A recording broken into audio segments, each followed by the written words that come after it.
Cerebrum classes में आपका स्वागत है। इस वीडियो में हम लोग डिस्कस करने वाले हैं आज के 50 महत्वपूर्ण हेडलाइंस। तो चलिए पहले हेडलाइन से स्टार्ट करते हैं। रिपोर्ट के अनुसार सिंगापुर और न्यूयॉर्क को दुनिया में रहने के लिए संयुक्त रूप से सबसे महंगे शहरों के रूप में घोषित किया गया है। सिंगापुर के साथ न्यूयॉर्क पहली बार रैंकिंग में सबसे ऊपर है, जो 10 वर्षों में 8 बार सूची में सबसे ऊपर हैं। Wheebox India skills report 2023 के अनुसार भारत की रोजगार योग्य प्रतिभा बढ़ती है, महिला कार्यबल बढ़ता है। एयरबीएनबी ने गोवा सरकार के पर्यटन विभाग के साथ संयुक्त रूप से गोवा को भारत और दुनिया भर में सबसे अधिक मांग वाले उच्च संभावित पर्यटन स्थलों में से एक के रूप में बढ़ावा देने के लिए एक समझौता ज्ञापन पर हस्ताक्षर किए। एशियाई विकास बैंक ने फाइनेंशियल ईयर 2023 के लिए भारत की आर्थिक वृद्धि के पूर्वानुमान को 7% पर अपरिवर्तित रखा है। ब्रिस्बेन में 2032 ओलंपिक और पैरालंपिक खेलों के लिए आयोजन समिति के उद्घाटन सीईओ के रूप में सिंडी हुक को नियुक्त किया गया है। डालमिया भारत लिमिटेड ने जेपी समूह की प्रमुख कंपनी जयप्रकाश एसोसिएटेड लिमिटेड और उसके सहयोगी फर्मों की 5,666 करोड़ रुपए के उद्यम मूल्य पर सीमेंट संपत्ति के अधिग्रहण की घोषणा की है। प्रधानमंत्री की आर्थिक सलाहकार परिषद 20 दिसंबर 2022 को भारत के राज्यों और जिलों के लिए सामाजिक प्रगति सूचकांक जारी करेगी। जीवाश्म छिपकली और सांप हरतल नगर हिमाचल प्रदेश भारत के स्वर्गीय म्यूसिन हेमोनिड इलाके की जलवायु का संकेत देते हैं। हार्वर्ड विश्वविद्यालय ने आईवी लीग विश्वविद्यालय चलाने वाले पहले अश्वेत राष्ट्रपति के रूप में डॉक्टर क्लाउडगिन गे को नामित किया है। भारत ने कोलंबिया के बोगोटा में आयोजित 19वें अंतर्राष्ट्रीय जूनियर साइंस ओलंपियाड में 6 स्वर्ण पदक जीतकर शीर्ष रैंक हासिल की। भारतीय अंतरिक्ष अनुसंधान संगठन ने विक्रम साराभाई अंतरिक्ष केंद्र में 160 मीटर ट्राइसोनिक विंड टनल का सफल परीक्षण किया। भारतीय तैराक चाहत अरोड़ा ने मेलबर्न, ऑस्ट्रेलिया में फीना वर्ल्ड विश्व स्विमिंग चैंपियनशिप 2022 में महिलाओं के 100 मीटर बेस्ट स्ट्रोक में राष्ट्रीय रिकॉर्ड बनाया। जल जीवन मिशन हर घर जल 2024 तक देश के प्रत्येक ग्रामीण घर में नल से के पानी के कनेक्शन के माध्यम में पीने योग्य पानी की व्यवस्था करेगा। जल शक्ति मंत्री गजेंद्र सिंह शेखावत ने 15 दिसंबर 2022 को नई दिल्ली में डॉक्टर अंबेडकर इंटरनेशनल सेंटर में 7वें भारत जल प्रभाव शिखर सम्मेलन का उद्घाटन किया। जिंदल स्टील प्राइवेट लिमिटेड ने कोविड-19 के खिलाफ लड़ाई के लिए फिक्की CSR जीता और अर्जुन मुंडा द्वारा सम्मानित किया गया। कर्नाटक की निशानेबाज दिव्या TS ने भोपाल में आयोजित पिस्टल स्पर्धाओं में 65वीं राष्ट्रीय निशानेबाजी चैंपियनशिप प्रतियोगिता में अपना पहला महिला 10 मीटर एयर पिस्टल राष्ट्रीय खिताब हासिल किया। केरल के वन विभाग ने प्राकृतिक वनस्पति को बहाल करने के लिए वनीकरण परियोजना शुरू की है। यह आक्रामक पौधों, विशेष रूप से सेना स्पेक्टोबिलिस को जड़ से खत्म करने के लिए एक वनीकरण परियोजना है। महिंद्रा एंड महिंद्रा महाराष्ट्र में अपने ईवी प्लांट में अगले 7 से 8 साल में 10,000 करोड़ रुपए का निवेश करेगी।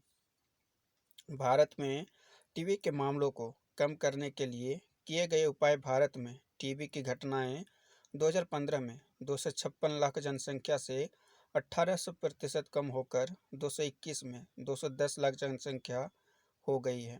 भारत में दवा प्रतिरोधी टीबी के अनुमान 2015 में 1.49 लाख से 20% कम, 2021 में 1.19 लाख निक्षय 2.2 पोर्टल विकसित किया गया और समुदाय को निक्षय मित्र के रूप में पंजीकरण कराने की सुविधा के लिए सार्वजनिक डोमेन में उपलब्ध कराया गया। भारत के राष्ट्रपति द्रौपदी मुर्मू ने स्वतंत्रता दिवस 2022 के अवसर पर सशस्त्र बलों और केंद्र सशस्त्र पुलिस बलों के कर्मियों को 107 वीरता पुरस्कारों को मंजूरी दी है। प्रधानमंत्री श्री नरेंद्र मोदी ने रूसी संघ के राष्ट्रपति महामहिम श्री व्लादिमीर पुतिन के साथ टेलीफोन पर बात की। राफेल नडाल को अपने करियर में 5वीं बार ITF विश्व चैंपियन का ताज पहनाया गया। शीर्ष रैंक वाली ईगा स्विएटेक ने महिला पुरस्कार जीता।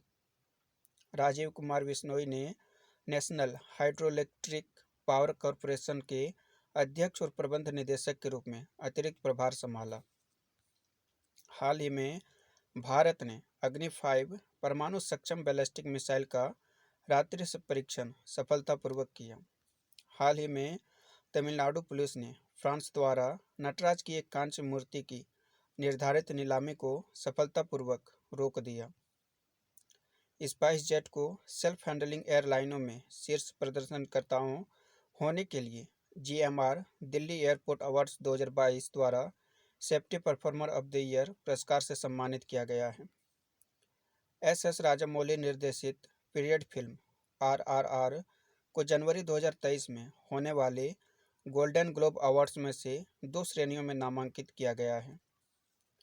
तैराकी भारतीय तैराक चाहत अरोड़ा ने मेलबर्न, ऑस्ट्रेलिया में FINA वर्ल्ड स्विमिंग चैंपियनशिप 2022 में महिलाओं के 100 मीटर ब्रेस्ट स्ट्रोक में राष्ट्रीय रिकॉर्ड बनाया। टाटा स्टील लिमिटेड ने FIH hockey mains world cup 2023 का आधिकारिक भागीदार बनने के लिए हॉकी इंडिया के साथ एक समझौता ज्ञापन पर हस्ताक्षर किए हैं।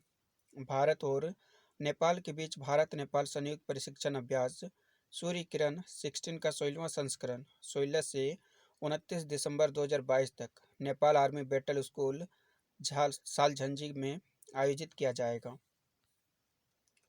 Kathmandu international mountain film festival का 20वां संस्करण 8 दिसंबर 2022 को काठमांडू, नेपाल में शुरू हुआ। यह महोत्सव 8 से 12 दिसंबर 2022 तक आयोजित किया गया था। सिद्धांत श्रीन द्वारा निर्देशित और निर्मित हिंदी फिल्म आईना Kathmandu international mountain film festival के 20वें संस्करण में प्रदर्शित की गई। यूथ को लैब का 5वां संस्करण एशिया पैसिफिक का सबसे बड़ा युवा नवाचार आंदोलन अटल इनोवेशन मिशन, नीति आयोग और UNDP इंडिया द्वारा संयुक्त रूप से लॉन्च किया गया था। भारत कजाकिस्तान संयुक्त प्रशिक्षण अभ्यास काजिंद 22 का 6ठा संस्करण 15 से 28 दिसंबर 2022 तक उमरोई, मेघालय में आयोजित किया गया है।